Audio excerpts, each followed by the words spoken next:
fala de romantismo, logo vem à nossa cabeça aquela ideia de que do casal que está apaixonado, ou aquele tema do amor que está além da vida e da morte.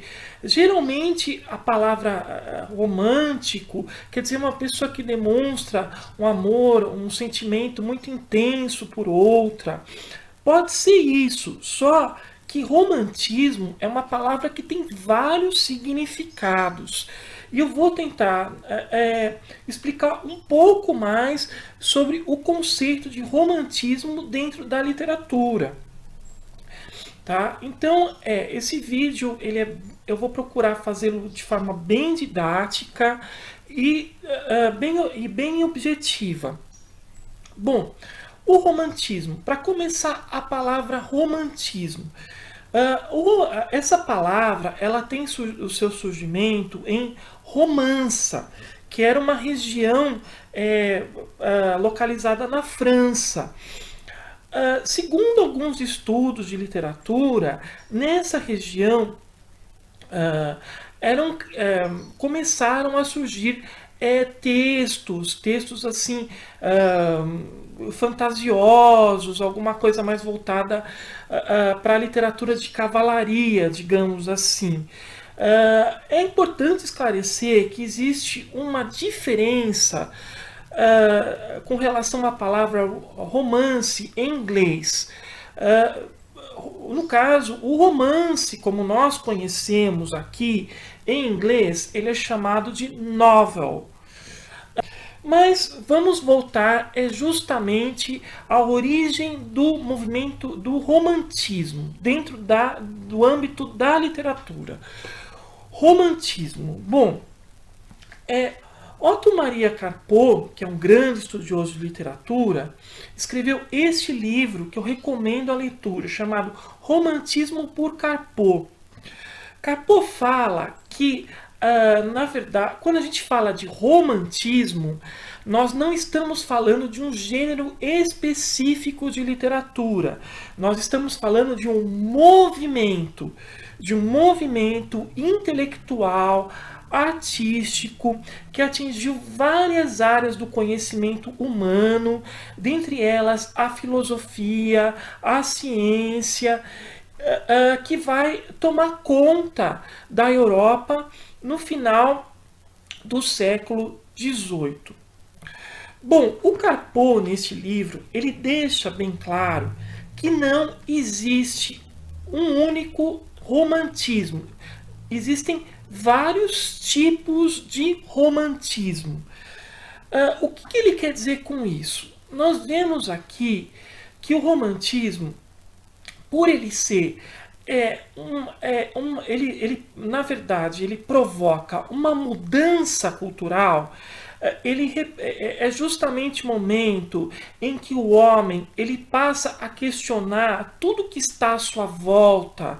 Ele adota uma nova visão do mundo e da realidade. Então o romantismo, acima de tudo, ele significou uma mudança, uma ruptura no pensamento humano. Na Alemanha, vai haver um movimento artístico, intelectual, digamos assim, chamado Sturm und Drang. Desculpa se meu alemão não é muito bom, mas Sturm und Drang, que quer dizer tempestade e ímpeto. Isso vai ocorrer em 1774, mais para o final do século XVIII. E a partir daí, esse movimento ele vai dar origem justamente ao romantismo. Ele é um marco inaugural do romantismo. E dentre os seus principais representantes, nós podemos encontrar o Goethe, ou Goethe, como alguns dizem, que é o grande representante do romantismo alemão. É interessante comentar que na literatura nós temos tanto os textos poéticos como os textos em prosa. Inicialmente, o romantismo ele se faz a partir dos textos poéticos, principalmente Fausto do Goethe, que é considerada a sua grande obra-prima. Também, dentre os representantes da vertente romântica na Alemanha, vai se destacar o Theodor Hoffmann. Hoffmann ele vai influenciar muitos autores, inclusive a romancistas que se dedicaram à escritura do romance gótico na Inglaterra, e também Álvares de Azevedo aqui no Brasil. Bom, é importante salientar que nós temos dentro do próprio romantismo diferentes tipos de romantismo. Então, no caso de Hoffmann, o romantismo do Hoffmann especificamente, ele vai ser mais voltado para o sobrenatural, para o macabro, para o que é mágico, para aquilo que não existe no mundo real. Dentre as suas obras que eu destacaria, Hoffmann é, acima de tudo, um grande contista. A gente pode encontrar O Vaso de Ouro, que é um conto de fadas. Então, Hoffmann ele vai dar a sua contribuição dentro do movimento romântico. O romantismo alemão ele vai se caracterizar mesmo justamente por essa predileção pelo sobrenatural, pelo fantástico, pelo macabro. E também eu tenho que destacar um outro poeta, que é o Burger, Friedrich Burger, que escreveu Lenore, ou Leonora, que é um poema narrativo cujas cenas de horror que descrevem um ser fantasmagórico, e que alguns estudiosos afirmam que pode ter dado origem à criatura do vampiro nos textos literários, vai exercer também uma grande influência sobre autores românticos.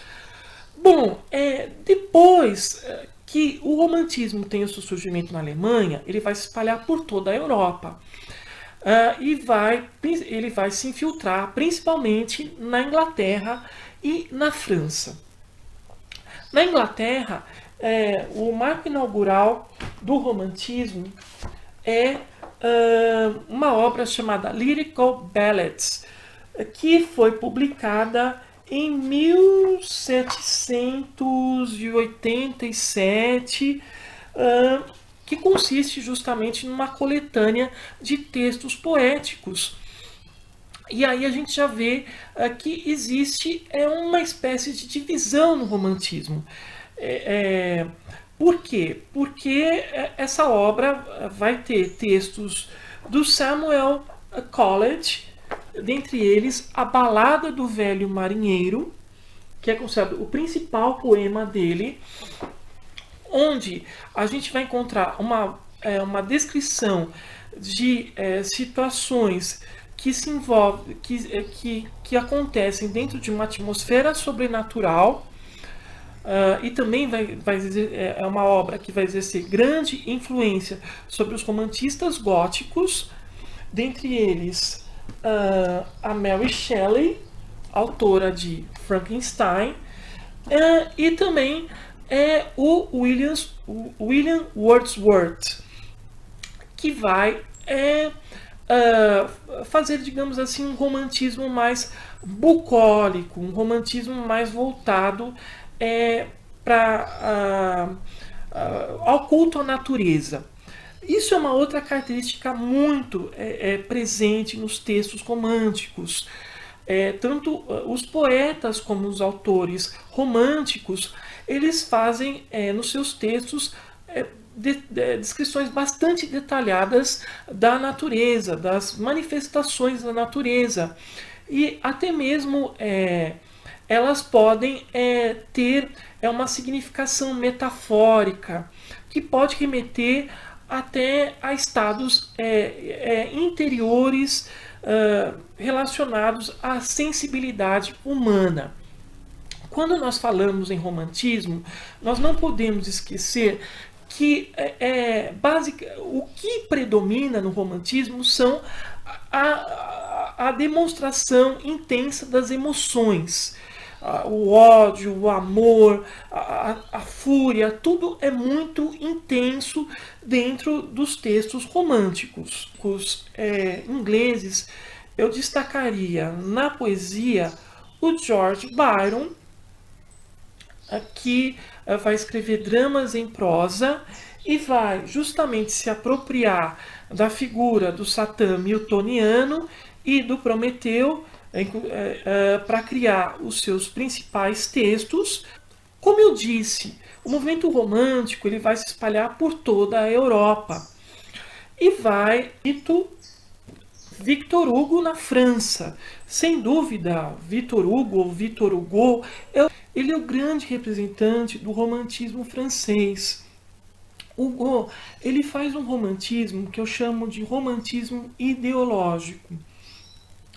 Uma outra característica dentro do movimento romântico é justamente a preocupação que os autores demonstram com relação à sociedade. O Hugo, nos seus principais textos, dentre eles a sua grande obra-prima, que é Os Miseráveis, ele vai falar justamente da desigualdade social. Ou seja, nós vemos que os românticos eles têm uma grande preocupação e um desejo realmente de mudar tudo aquilo que eles achavam de errado dentro da esfera social. Retomando a infiltração do romantismo em outros países, ele também, o romantismo também ele vai aparecer nos Estados Unidos de forma muito intensa nas obras de Edgar Allan Poe. Poe só escreveu contos e ele, de certa maneira, ele é um discípulo de Hoffmann, porque ele vai retomar o gosto pelo macabro, pelo extraordinário, criar narrativas de horror e até mesmo retomar e reconfigurar elementos góticos. E além dele, eu também destacaria o Herman Melville. O Herman Melville é outro grande representante do romantismo nos Estados Unidos, a sua grande obra é Moby Dick. Nesse romance, o Melville ele vai retomar justamente a representação ameaçadora das forças da natureza na figura da monstruosa baleia. A gente pode considerar. Enfim, o romantismo ele vai provocar essa mudança com relação à própria criação literária. Nós podemos dizer que a literatura é uma coisa e vai ser outra após o surgimento do romantismo. Outra coisa que fica muito evidente é a ideia de que o autor romântico ele é um criador. Ou seja, ele não copia outras obras que já foram criadas. Na verdade, ele vai pegar elementos de textos que já foram publicados, de narrativas, e vai procurar dar uma nova interpretação a eles, e criando realmente outras coisas novas. Esse conceito de inovação ele está muito presente dentro da chamada estética romântica. Bom, eu queria falar um pouco, para fechar esse vídeo, sobre o romantismo no Brasil. Ele começa de forma bem tardia e nós temos também novamente o que a gente chama de romantismo na poesia e o romantismo na prosa. Dentre os poetas românticos eu destaco o Castro Alves. O Castro Alves ele era conhecido como o poeta da abolição. Foi ele que mais, digamos assim, agregou a ideia, o conceito romântico relacionado com a mudança social, no caso, a abolição e o fim da escravatura no Brasil. Ah, Além do Castro Alves, eu destacaria no Brasil o José de Alencar, cuja principal obra é o Guarani.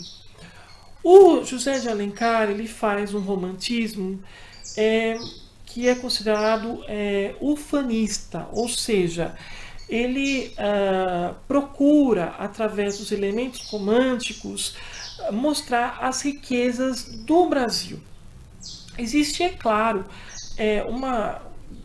uma perspectiva, digamos assim, ideológica de valorizar o Brasil, que envolve até mesmo uma questão política. Enfim, e o curioso no Guarani, que é a sua obra mais conhecida, é que nós temos uma retomada, uma configuração da narrativa de cavalaria. O Peri, que é o personagem principal dessa obra, é um índio, mas que se assemelha em muitos aspectos, tais como ele é uma pessoa que defende os valores da nobreza, da coragem, a um cavaleiro medieval. Também, dentre os autores românticos, eu destacaria Álvares de Azevedo. Para mim, o Álvares de Azevedo é o autor que mais me interessa no romantismo brasileiro, porque ele vai ter influência de Hoffmann, ele vai ter influência do John Milton, através da figura de Satã, e também dos poemas de George Byron. O Álvares de Azevedo, ele escreveu principalmente poemas, e nesses poemas nós vemos também a figura da mulher como um ser fantasmal, como uma mulher idealizada, que tem características que remetem tanto a um anjo como a um demônio, enfim. Mas dentre as obras dele, e eu acho que essa, infelizmente, ela não é muito bem explorada, e trata-se de um texto em prosa e que me chama mais a atenção dentro de toda a produção literária do Álvares de Azevedo, é Noites na Taverna. Noites na Taverna, para mim, é uma obra transgressora dentro da literatura brasileira, porque ela remete justamente à estrutura narrativa dos romances góticos, ou seja, nós temos uma narrativa moldura que dá surgimento a outras histórias. Enfim, quem quiser saber mais sobre Noites na Taverna e Macário, eu indico o livro A Educação pela Noite, do Antônio Cândido. Nele você vai encontrar um ensaio justamente intitulado Educação pela Noite, no qual o Cândido ele comenta e analisa essas duas obras. Bom, gente, então esse foi o meu vídeo sobre o romantismo, que faz parte do que eu vou fazer a minha resenha sobre O Homem que Ri, de Victor Hugo. Então aguardem que vai sair o vídeo. Então, gente, mais uma vez eu agradeço a atenção e até mais com novos comentários.